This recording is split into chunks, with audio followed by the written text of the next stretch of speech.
Hi, I'm Ali and a warm welcome to the China Repair Studio. So today I thought I would finish off this pair of Davenport ink pots, pink Inkwells, and you can see they're so pretty. They've got little bun feet at the bottom and they're highly decorated. And what we did in the previous video was we actually filled in a small crack on this one here, if you can see. So that's filled in, and we're just going to finish sanding that off today. And I also made a piece on one of the bees' wings here. So both of them have bees on either side, and this was missing a wing, so we've made that out of Milliput. So I thought today we'd sand and finish off by putting some gold gilding on. But before I do, if you haven't subscribed before, please subscribe, like and share, and also importantly put a thumbs up. This really does help with the algorithm. Right, so what we're going to do first is do some sanding. Now I've got my sandpaper in a bag here, and I try to, as much as I can, have it in order of coarseness. So for instance, the most coarse would be from the back, and that would be a 80, and then they go higher up in number as they become finer. And I probably will start with a 320. If you always look on the back, they tend to say what they are. I think a 180 would be too harsh. I think that's a 320. Let's go here. I think that's the same. Which one's that? Oh, that's an 800.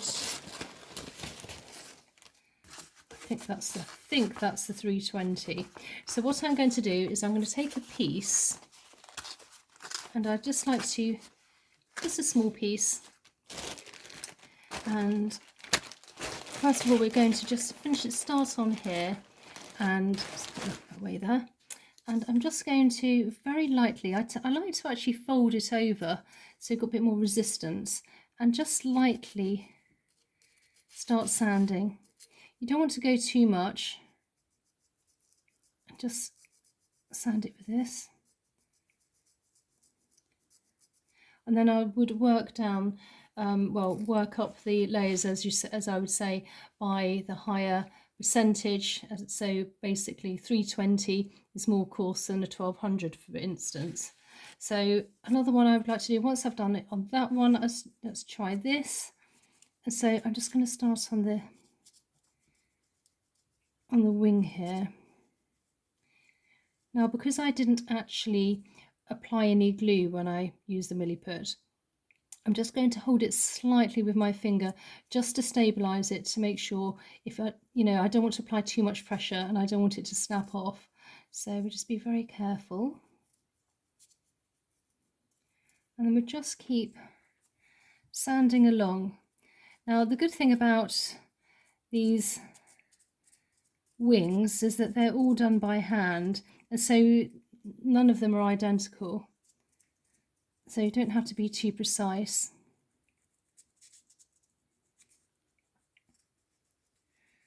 So once I'm quite pleased with the coarseness on that one, we can then work up another level. And so I would probably go to, let's have a look what we've got here. Oh, that's the next one. Oh. So this is 1,000. As I say, you can just keep working up the levels. I mean, I don't need anything too coarse because they're literally almost done really and in place. I just need to start sort of finishing off and making them smoother. So again, I would take the 1,000 and take a small piece. Just tear a piece, otherwise if it's too big you're going to be, you're going to have, this flapping around everywhere. So if you just take smaller pieces, it's just more controlled. And we'll start again just on this part here. Now, when you get to this point where it's actually starting to feel, you can't feel a ridge, when you get your sandpaper, instead of sanding up and down all the time, you actually want to work from the original to the piece of Milliput. So just on that one side, then you would end up with a very smooth edge. The same goes with the other side as well. You would just smooth it towards. If you keep going up and down, you'd end up with a ridge on the original, from the Milliput to the original, you'd end up with a ridge, and so it wouldn't be smooth. And you can always tell, because if you close your eyes, for some reason it just helps if you close your eyes and you can just feel along. If it feels smooth, you know you've done a good job. But if you can feel a ridge, you've either worked it too much or you haven't worked it enough. So you just want to very gently just go along. That's feeling quite good. Then we're going to go back to our wing here. And then just keep sanding along. I mean, it can take, it depends how big a piece you're sanding. I mean, it can take hours or you can take minutes. Usually I would say a good half an hour, depending on the piece. Again, I'm just going to hold it just to stabilize it. I can see some of the original here, so again, you want to be careful not to go too much this way. You want to go from the original to the Milliput. Again, I use Milliput a lot, but there are other, sort of pastes on the market, if you like. So, you can just see what's around it, depending on which country you live in, obviously, and art supplies you use. Now I can see that's going quite nicely. I'll just round that edge off slightly, and I'll just keep working along. It does need some work at the bottom here, I notice, but we're going to leave that for today. That might be another project. And we just want to just slowly just work along. And then once you think you're kind of happy with how it is, and you feel it and it's fairly smooth and you don't have any ridges, you can actually then go on to the higher grade, which is the 1200, which we'll do in a moment. Now the sandpaper I'm using is a wet and dry sandpaper, and I did buy it in a pack of various grades, so I didn't have to buy them individually, which is very useful actually. Now, I think this is a German make called Matador. Let's have a look. Yes, I think that they're very readily available anyway, sort of all sorts of places. So once we've done that, I'm now going to use the 1200. Let's have a look, see what I can find. So is that the 1200? Yes, so here we go. Here's the 1200 here. It's always on the back here. One mistake I have made plenty of times, I'm always taking pieces off from the outside, and then when you get to the middle, it doesn't actually say what it is, and then you have to kind of guess. But again, just take a little piece. So if you take a bit and make sure you've actually still got the numbers on the back. Now, when you're sanding, if you come to a piece, say for instance under here, which is quite tricky, you can again just pull over so you've got more control and go under, for instance. Or you can take a pen or the trusted cocktail stick, and you can then just wrap it around. So if you've got a point or something where you need to get right in, that is easier. Or for instance, something like, if you've got a small crevice here, you can go in and dig in, because sometimes the finger's too big, and you can just do it that way. So we just go underneath here. The shape is kind of there. As I say, none of it's identical, so we don't need to worry too much. Now what this one actually does, this is more of a finishing off one, because it's a really fine paper. So it almost starts to make it almost shiny. It just takes away some of any extra ridges. Again, you don't want to go too close onto the original, although we are going to blend it in. And then we're just going to go on to the other side.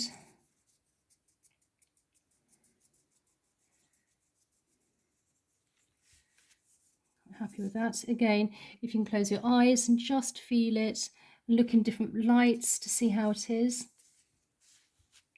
And then again, we're just going to start to sand. Again, I'm sanding from the original to the Milliput. And again, on the other side. Now, I always like to finish off with micro mesh, which, let's have a look, I have in my bag here. And it's extremely fine. You don't have to, but I do like it. And it is a 12,000, so it's extremely fine. And it's on a cloth base. You almost end up with a polish when you're using this. And this really is the final stage of when you're actually sanding down. So just give that a nice little sand. And then I'm going to do that again on this side, on this one. Now, as I say, this has got some lovely gold gilding. Obviously, a bit like whites, there are so many different shades and different types of gold. And I've experimented. There's lots of different gold paints and powders out there, which are absolutely amazing. Gold leaf, which is quite tricky, but it all depends on the subject you're working on. Obviously, these aren't too expensive. So what I'm going to do is I'm actually going to use a glaze. I don't know if you can see it here, which is the gold leaf glaze. You can see well and truly used. It does come in, it's readily available, and it does come in also, I think, in a bronze and a silver, which could be quite useful as well. As you can see, you always end up with a shine. So once I'm happy with my piece, I would actually then take, we have here a couple of oldish brushes here, because this, you know, it isn't water-based, unfortunately. You do need to wash it in some soapy water afterwards. So try to use old brushes if you are using gold leaf. If you can give it a little shake, make sure the lid's on, otherwise it will go everywhere and will not come out. And also protective surface, so I've just got some kitchen roll just to protect. And you can just open it up. And I don't think I've got, I'm just going to, because it dries very quickly, I'm just going to put some in an old lid. And I'm always collecting old bottle tops.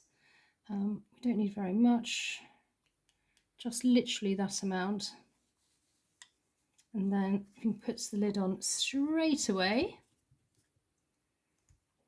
So we'll start with this piece. Actually, no, we'll start on this because I've already used my brush naughtily.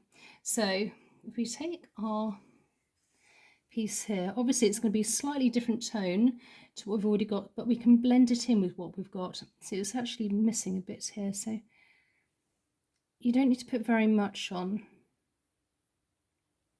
You can actually go finer with a brush if you wanted to. So there. And just gently go across. You usually need one, can get away with one layer. Sometimes you need two, depending. This is a fairly good colour actually with what the original is. And with the original we can, as I say, it's sort of lost a bit. So we'll dab a bit in there because that will blend it in. You don't want too much because you don't want any drips. Again, if it started dripping, I don't think it would ever come out. And you don't want to keep going over it as it's drying, otherwise you're going to end up with brush marks. And I might just do a little bit on there, just so it blends in. And so there we are, we've got our other piece. So he is done. I'm going to put this straight into some water here, which is warm water with some washing up liquid. Now on this piece here, this is extremely fine. It's only a tiny bit. Where is it? No, it's not that piece. It's this piece here. Here. So we won't need too much. And I can see it's missing one or two bits as well. So we might actually do a bit of work on that at the same time. I'm going to use a smaller brush here. I don't know if you can see. So we're just going to take a tiny little bit. You don't want too much. You can always add more. And I'm just going to slightly, I'm going to add a bit more there as well, it's missing. And just go along. So that's the rim.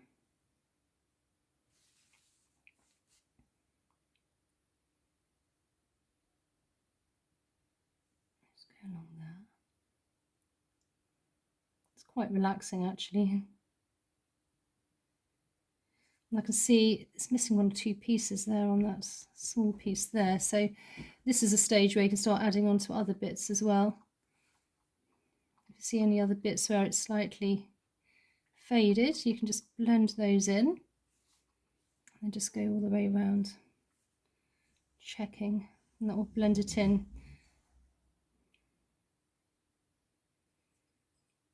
Things do get worn sometimes. It's looking quite good, it's looking pretty good. Okay, let's go back to this one. Let's make sure with our wing. Also, I can see it's slightly faded along here as well, so I'm just going to add a little bit just along there.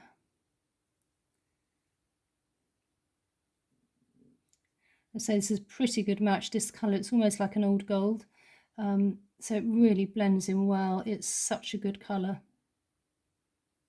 As I say, and I have tried quite a few, and I think it's just called gold liquid leaf, but it is such a classic colour. Lots of things are made with, literally it's this tone. I just work along there, so it just all blends in. Doesn't need much there.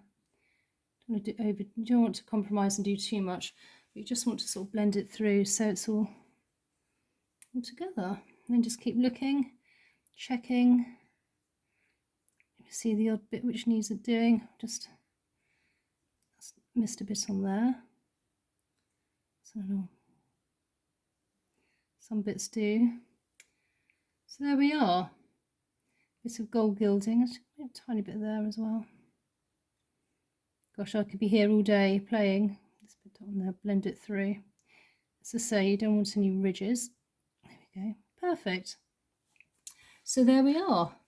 They're nice and together now. I think one day I will end up finishing off these pieces, and I do have some bits here which need filling, but I'm pretty happy with those and they're looking pretty good. So I hope you enjoyed this video, and again, please subscribe, like and share, and thumbs up, and I look forward to seeing you in the next one. Okay, bye.